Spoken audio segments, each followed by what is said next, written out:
Well, farmers are awaiting a farm bill that could have a major impact on how they operate. Devontae Martin shows us how the delay may affect all of us. Devontae?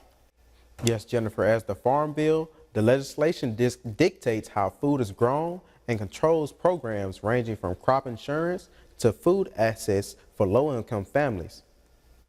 The funds are not there.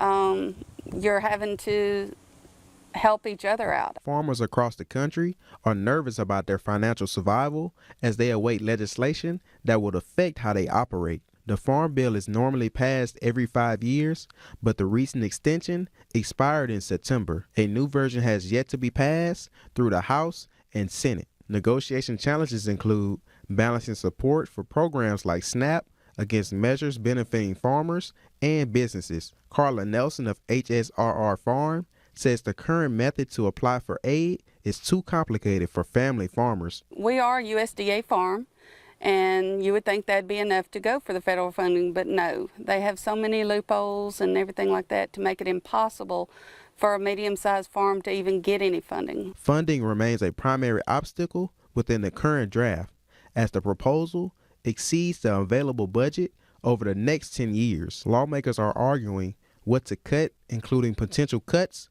to SNAP benefits. Congresswoman Julia Letlow told us in a statement Monday, "Hearing from our farmers and producers, I understand how crucial agriculture is to both our local economy and the nation overall. I'm committed to working with my colleagues in Congress to pass a farm bill that supports farmers and ensures a secure food supply for all Americans." And Congress is expected to reconvene on Wednesday to discuss the bill.